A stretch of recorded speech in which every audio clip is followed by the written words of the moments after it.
TunePocket.com.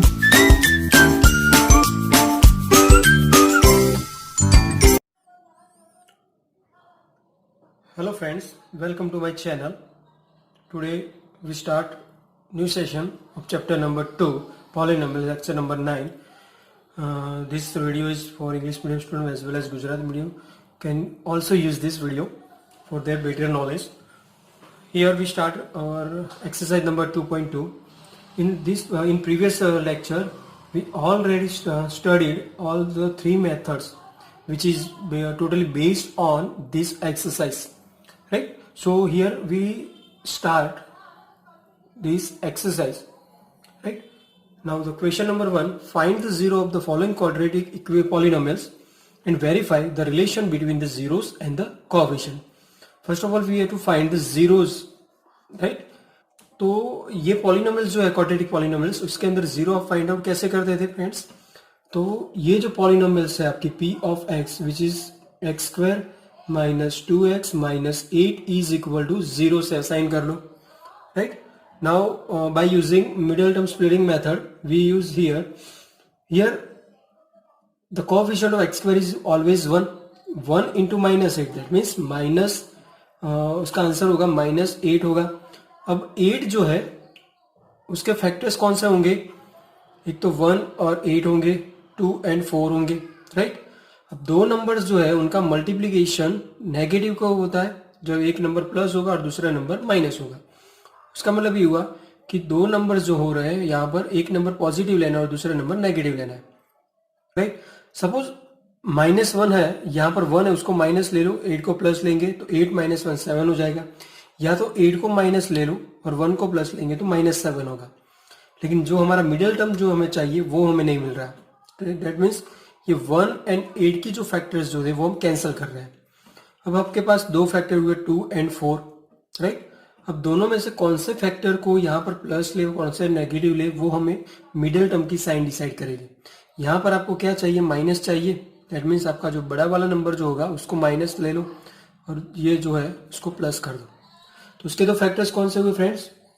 X square minus 4x plus 2x minus 8 is equal to 0. First two terms के अंदर से x common निकालेंगे तो x minus 4 होगा, प्लस 2 कॉमन निकालेंगे तो x minus 4 is equal to 0, x plus 2 and x minus 4 is equal to 0.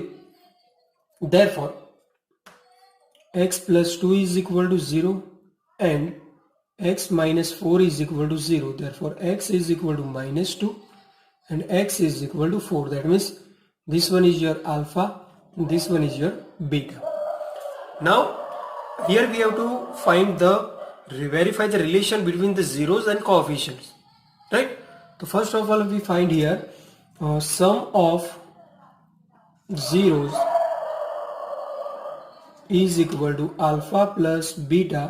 That means alpha is equal to minus 2, beta is equal to plus 4. That means 2 होगा, right? तो friend यहाँ पर देखिए कि उसका answer alpha plus beta is equal to 2 मिल रहा है. दैट मीन्स, और दूसरी बात ये कि ये वाला जो पॉलिनोमियल जो था उसको आप a x square plus b x plus c के साथ कंपेयर करेंगे तो आपको ए इज इक्वल टू क्या मिलेगा? 1 मिल रहा है. तो उसका मतलब ये होगा कि sum of zero is equal to, हम जानते हैं कि माइनस बी बाई ए होना चाहिए. तो डिनोमिनेटर में ए की वैल्यू कितनी है? यहाँ पर 1 है. तो न्यूमरेटर और डिनोमिनेटर को 1 से मल्टीप्लाई करेंगे तो न्यूमरेटर में तो कुछ फर्क पड़ने वाला नहीं है. ठीक है फ्रेंड्स?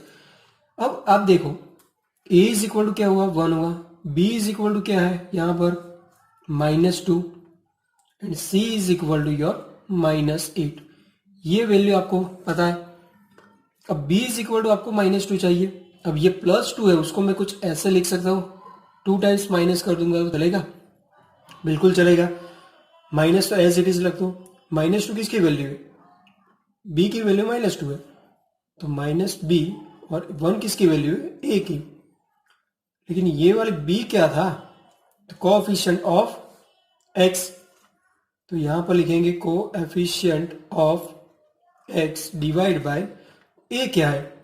तो एक्स स्क्वायर का कोएफिशिएंट है, तो कोएफिशिएंट ऑफ एक्स स्क्वायर. तो ये हो गया हमारा अल्फा प्लस बीटा का relation. sum of two zeros, right? Now product of zeros, ये वाला हम कंसिडर करेंगे. प्रोडक्ट ऑफ जीरो कैसे फाइंड आउट करनी है, तो यहां पर लिखेंगे product of zeros is equal to alpha beta, that means -2 into 4 is equal to -8. Numerator और डिनोमिनेटर को 1 से मल्टीप्लाई करेंगे तो -8 जो है वो एज इट इज रहने वाला है. लेकिन -8 क्या था हमारा, c की वैल्यू है. 1 क्या है, a है. तो c क्या था हमारा, कांस्टेंट टर्म है. और a क्या था, कोएफिशिएंट ऑफ एक्स स्क्वायर. तो देख लीजिए फ्रेंड आप, ये वाला जो था वो क्या डिफाइन कर रहा है, रिलेशन जो है वो डायरेक्टली आपको डिफाइन कर रहा है. ठीक है फ्रेंड्स. तो वैसे ही हम एग्जांपल सेकंड नंबर करने वाले हैं. तो यहां पर आपकी पॉलिनोमियल्स u के फॉर्म में है. तो p of u is equal to 4u square plus 8u is equal to 0. और 4u जो है वो हम यहां से कॉमन निकालेंगे तो u plus 2 is equal to 0. Therefore 4u is equal to 0 and u plus 2 is equal to 0. Therefore u is equal to 0, u is equal to -2. This one is alpha and this one is your beta, right? तो यहां पर तो आपको alpha and beta जो है वो directly मिल गया. यहां पर आपको मिडिल टर्म स्प्लिटिंग मेथड करने की कोई जरूरत नहीं थी. अब हम लिखेंगे first of all sum of zeros is equal to alpha plus beta. Alpha क्या है आपका 0 है, बीटा क्या है -2, दैट मीन्स -2 हुआ है. अब आपको यहां पर करना क्या है फ्रेंड्स, देख लीजिए.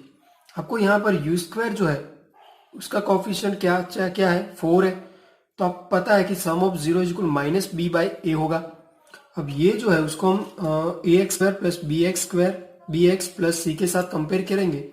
तो a is equal to your 4, b is equal to 8 and c is equal to 0. ठीक है फ्रेंड. तो a डिनोमिनेटर में होना चाहिए, तो यहाँ पर 4 है. तो हम क्या करेंगे, न्यूमरेटर और डिनोमिनेटर को दोनों को 4 से मल्टीप्लाई कर दो. तो न्यूमरेटर क्या हो गया -8, डिनोमिनेटर क्या हो गया आपका 4. राइट, यहां तक क्लियर है फ्रेंड्स. Very good. माइनस को आगे लिख देंगे. अब यहां पर 8 जो है वो किसकी वैल्यू है फ्रेंड्स, b, और 4 किसकी थी, a की. तो आप जानते हो कि sum of zero is equal to -b by a होता है. b क्या है, coefficient of x divide by coefficient of x square. ठीक है फ्रेंड्स. तो इस तरह से आप sum of zero find out कर सकते हो. अब प्रोडक्ट ऑफ जीरो जो है वो हम यहां पर फाइंड आउट करने वाले हैं. Product of zeros, that means alpha beta is equal to 0 into -2 is always 0, right? अब डिनोमिनेटर आपका 4 से मल्टीप्लाई करो, न्यूमरेटर को भी 4 से मल्टीप्लाई करो. 0 इंटू 4 ऑलवेज 0 हो जाएगा. और 4 इज एज इट इज लिखेंगे. लेकिन 0 क्या है, it is c divide by a. लेकिन c क्या है आपका, कांस्टेंट टर्म है.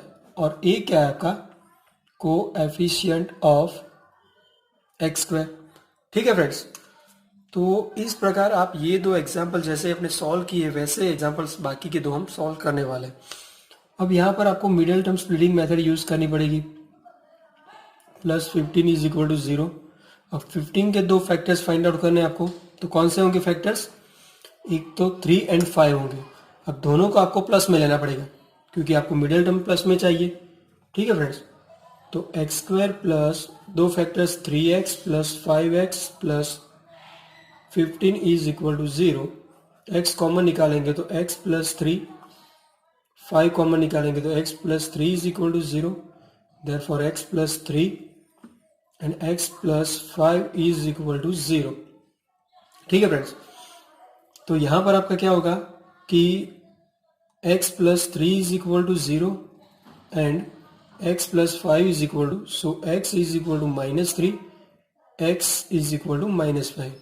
Call them alpha and beta. Now compare this equation with ax square plus bx plus c. You will get a is equal to 1, b is equal to 8 and c is equal to 15. Right? Now we find, first of all, find sum of zeros is equal to alpha plus beta. What is the alpha? -3 -5, that means -8.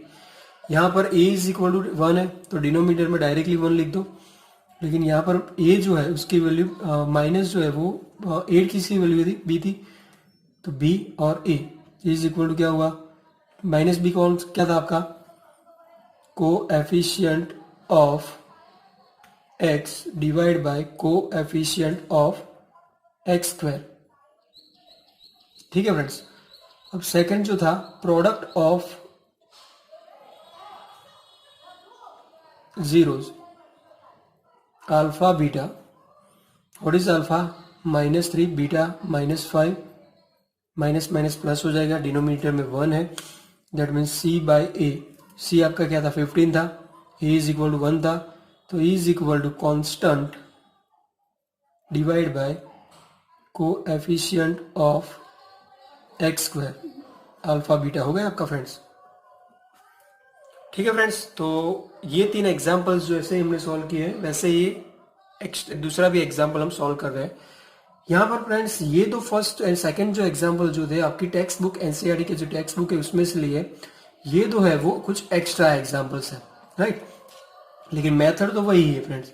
आपको maths के अंदर क्या करना है कि method जो है वो ही प्रीफर करनी है। तो 2y² यहाँ पर वेरिएबल y है, तो y के फॉर्म में हमने लिख दिया है।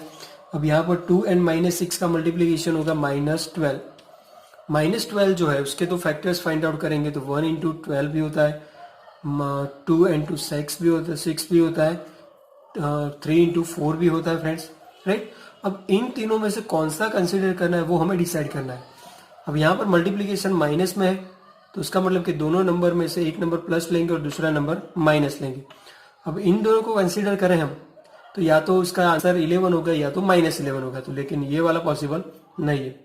सेम वे 2 and 6 जो होगा उसके अंदर क्या आंसर होगा? 4 होगा या तो -4 होगा, लेकिन वो भी हमें नहीं चाहिए क्योंकि मिडिल टर्म में हमें सिर्फ 1 चाहिए। तो ये पेयर बाकी है 3 and 4, तो वो वाले पेयर लिखेंगे हम 2y² माइनस, यहाँ पर 4 को माइनस कंसिडर करेंगे, 4y plus 3y minus 6 is equal to 0। 2y को कॉमन निकाले तो y -2, 3 को कॉमन निकाले तो y -2 is equal to 0, therefore y -2 and 2y plus 3 is equal to 0. Now compare this equation is equal for px plus c, so you will get a is equal to 2, b is equal to -1 and c is equal to -6. Put y -2 is equal to 0, 2y plus 3 is equal to 0, y is equal to 2 and y is equal to -3 by 2. That means alpha and beta. Sum of zeros is equal to alpha plus beta. What is alpha? 2. Beta is equal to -3 by 2. That means 2 into 2 4, 4 minus 3 1, 1 by 2. ठीक है friends, तो यहां पर आपको पता है कि ए जो है कोफिशिएंट आपका वो डिनोमिनेटर में होना चाहिए, तो यहाँ पर ऑलरेडी है, तो यहाँ पर न्यूमरेटर और डिनोमिनेटर को दोनों को कहीं पर भी मल्टीप्लीकेशन की कोई रिक्वायरमेंट नहीं होगी। 1 जो है उसकी जगह हम -2 टाइम्स माइनस लिखेंगे तो चलेगा बाई 2, लेकिन ये क्या है? b by A, that means minus coefficient of x divide by coefficient of x square. Here alpha beta is equal to this one. And now for product of zeros is equal to alpha beta. Now what is your alpha? What is your alpha friends? Alpha is equal to 2, beta is equal to -3 by 2, 2 to cancel, that means -3. तो यहाँ पर friends आपको 2 से multiply करना पड़ेगा denominator को भी। यहाँ पर क्या हो गया? -6 by 2, -6 क्या है आपका?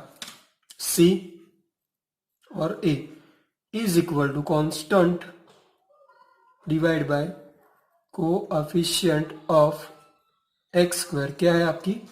ये रही। ठीक है फ्रेंड्स, तो ये मेथड से आप ये सारे जो एग्जांपल्स जो है वो हमने सॉल्व कर दिए। ये कुछ एग्जांपल्स जो थे वो आपकी एग्जाम के लिए इम्पोर्टेंस है और वो आपकी एग्जाम के अंदर 2 मार्क्स के अंदर ये पूछे जा सकते हैं। ठीक है फ्रेंड्स, तो ये वीडियो लेक्चर के लिए हमारी ये मेथड जो थी वो आप पहले कंप्लीट कर लो। कहीं पर भी आपके पास अदर मटेरियल्स है वहां पर आप सॉल्यूशन करो। सॉल्यूशन के दौरान आपको कहीं पर भी प्रॉब्लम मिल रही है तो आप ये मेरी चैनल जो है उसको फिर से बार बार चेक करते जाओ ताकि आपका फंडामेंटली जो है वो आपका क्लियर हो जाएगा।